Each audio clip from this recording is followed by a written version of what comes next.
To be a success, get up early. To find your destiny, leave the comfort of home. When opportunity knocks, listen to your inner voice.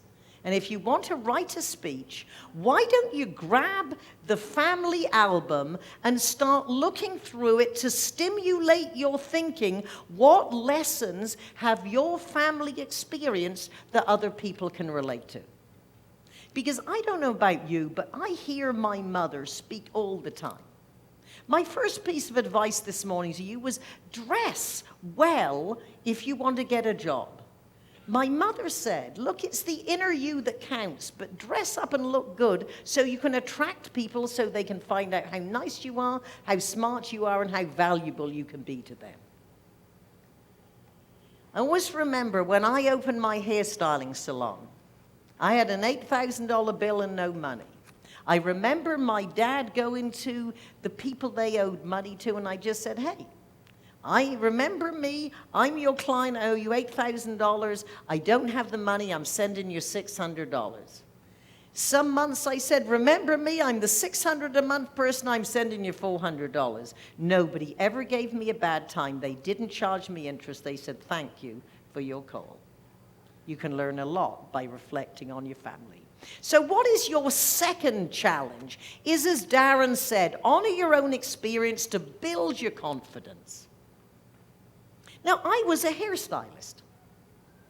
And I remember thinking, as a hairstylist, well, I can't be an expert in anything until I realized I really am an expert at building a small or medium-sized businesses. And my first speeches started with getting, keeping, and deserving customers and promoting your business, high-tech, low-tech, no-tech.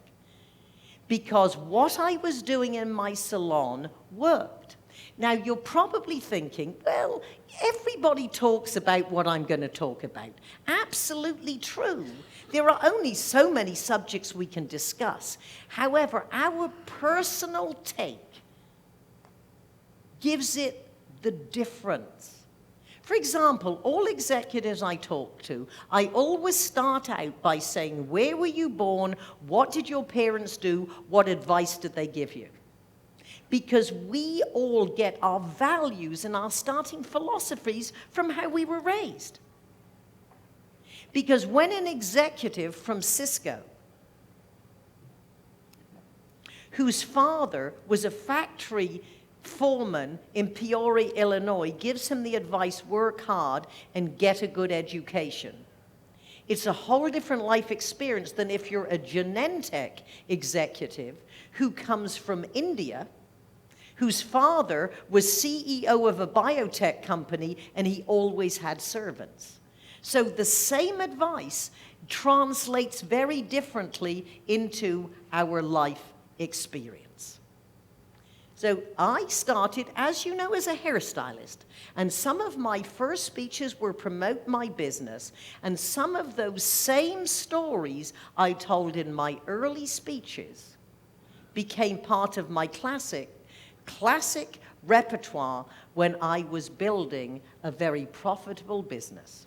So you will now see a video of me talking about what I learned in my salon.